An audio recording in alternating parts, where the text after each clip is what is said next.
करो यूनी।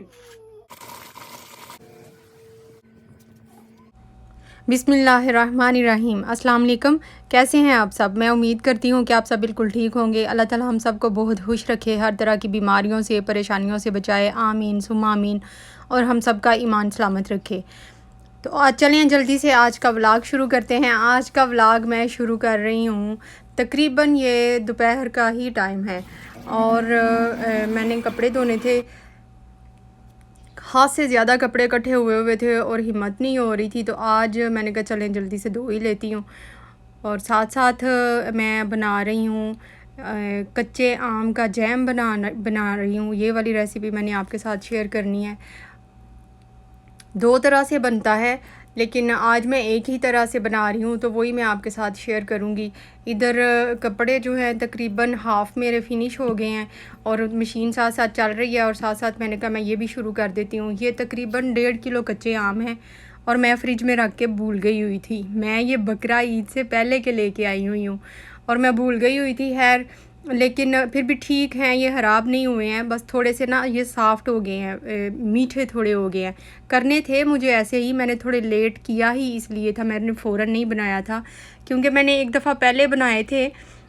कच्चे आम से मैंने चटनी बनाई थी, तो वो बिल्कुल कच्चे थे, जो वाइट वाइट होते हैं ना अंदर से, तो मेरे बच्चों को वो इतना पसंद नहीं आया था। मुझे वो पसंद है उसमें, तो उनको ना वो खट्टे ज़्यादा लगे थे, तो वो कह रहे थे कि इसमें खट्टा ज़्यादा है। तो इसलिए मैंने इनको थोड़ा ना इस दफ़ा सॉफ़्ट किया है कि पड़े पड़े वो 2 हफ़्ते पड़े रहे हैं ना, तो वो थोड़े सॉफ़्ट हो गए हैं, तो अब ये खट्टे मीठे हो गए हैं। लेकिन बच्चों को तो मेरे बच्चों को ये अभी भी इनको खट्टा लग रहा था। मैंने इनको कच्चा ऐसे ही टेस्ट करवाया था।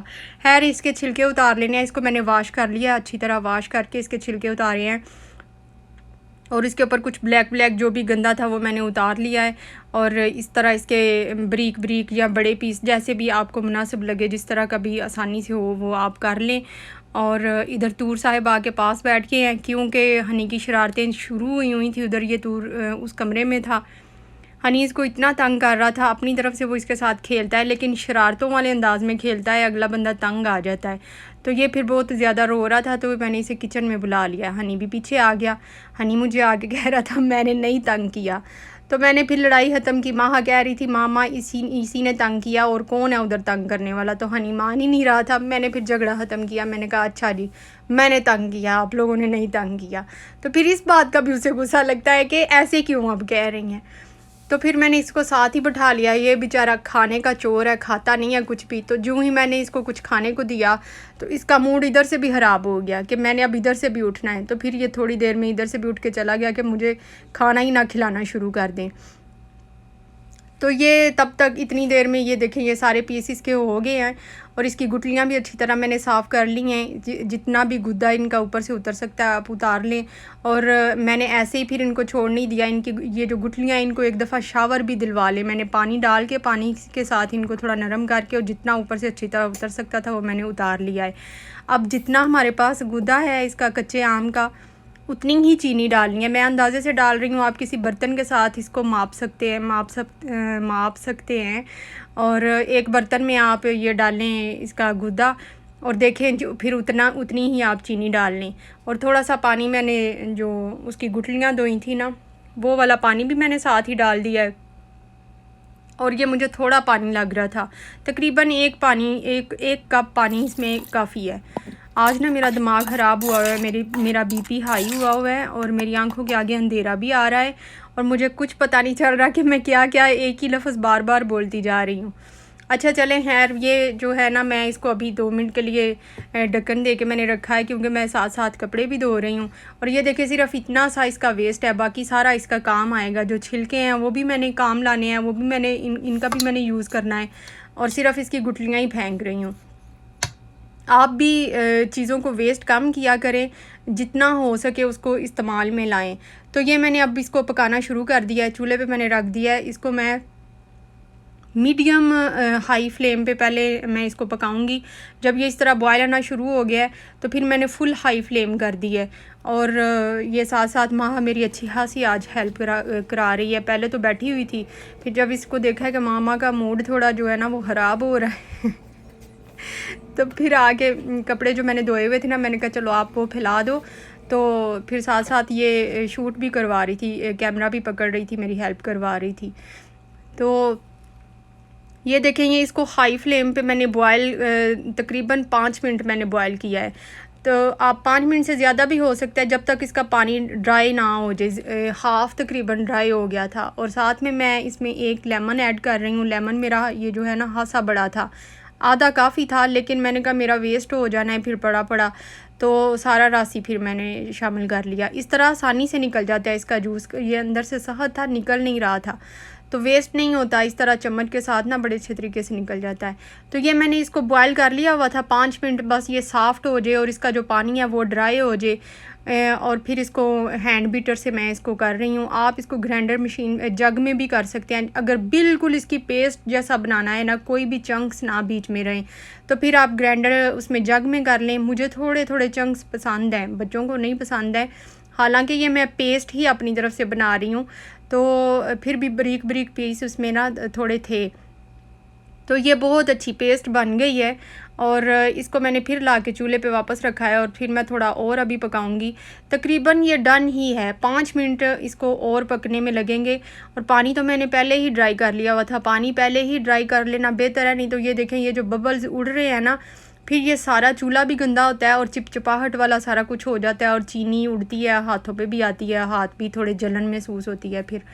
तो ये बस एंड पे जब हमें लगे ना कि अब हम तकरीबन 2-3 मिनट बाद हम इसको उतार लेंगे, तो तब इसमें लेमन का जूस ऐड करना है। लेमन का जूस ज़रूरी है, या तो सिरका डाल लें या ये डाल लें। मैं ये पसंद करती हूँ क्योंकि सिरके की थोड़ी स्मेल जो है ना वो डिफरेंट सी आती है, इसकी लेमन की स्मेल अच्छी लगती है, फ़ील ही नहीं होती। ये मैंने सोचा साथ में आपको थोड़ी सी मैं अपने किचन की जहाँ मैं खड़ी होती हूँ वो मैं लुक भी दिखा दूँ। लेमन या सिरका डालने से एक तो ये कि क्रिस्टल नहीं बनते, दूसरा लॉन्ग लाइफ हो जाता है। चम्मच इधर हिलाते जाना है, चम्मच इसलिए हिलाना ज़रूरी है, एक तो नीचे लग ना जाए और ऊपर इसके बबल जोड़ रहे हैं ना वो भी फिर कम उड़ते हैं। तो इसका ना फाइनल डन होने का यही निशानी है, इसके किनारों से पता चल जाता है कि बहुत थिक हो गया होता है।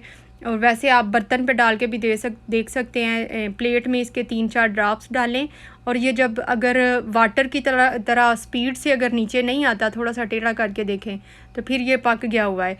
मुझे इतना थिक नहीं करना, मुझे जैम की फॉर्म में ही इसको रखना है, तो मुझे थोड़ा जो है ना पतला पसंद है, मैंने ज़्यादा थिक नहीं करना।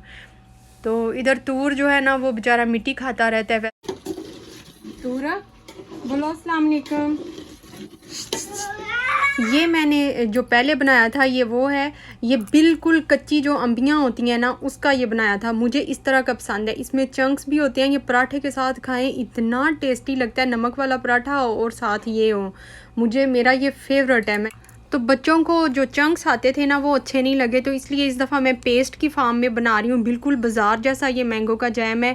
और मैंगो कच्चे जो थे ना उनको नरम भी मैंने इसीलिए किया कुछ दिन रख के। और ये देखें, ये इसके किनारों से ना आपको हार्ड होता हुआ नज़र आएगा। तो बस ये अब डन है, अब इसको उतार लेना है। तो फिर इसने अभी जब ठंडा होना है ना, इससे ज़्यादा इसने थिक हो जाना है। अच्छा, ये जो इसके छिलके थे मैंने बताया था, इनको मैंने फेंकना नहीं है, मैं इनको भी इस्तेमाल में लाऊंगी।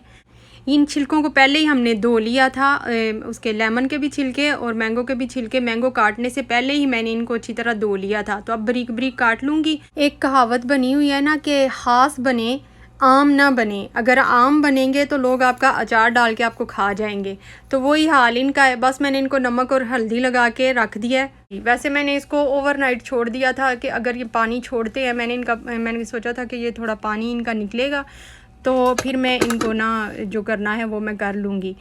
तो ओवरनाइट मैंने ये रखा है। जो भी पानी अगर उन्होंने छोड़ा भी था तो वो खुद ही ड्राई हो गया हुआ था। मैंने एसी वाले रूम में ही रखा हुआ था, थोड़ा ढक्कन इस तरह का दिया हुआ था कि एयर उसके अंदर भी जा सकती थी। तो ये देखिए, ये छिलके हैं मैंगो के, ये मैंने पहले भी इसमें अचार में शामिल किए हुए हैं। मेरे पास घर का ही बना हुआ अचार, ये मैंने घर का ही बनाया हुआ है सारा। उसमें पहले सब्ज़ मिर्चें और लेमन थे, और फिर मैंने कच्चे आम की चटनी बनाई है कुछ दिन पहले, तो उसके छिलके थे तो वो भी मैंने इसमें ऐड कर लिए थे। और इस दफ़ा अब फिर बना रही हूँ, तो वो जो कच्चे उसके जो छिलके थे ना वो बड़ा अच्छा बिल्कुल मैंगो का ही टेस्ट दे रहे थे, जैसे हम आम का अचार जो बनाते हैं, जो अम्बियाँ होती हैं। तो इस तरह चीज़ वेस्ट नहीं होती है और डबल फ़ायदा है। 2 किलो आम है और उससे 2 चीज़ें बन गई हैं, इससे ज़्यादा हमें और क्या चाहिए।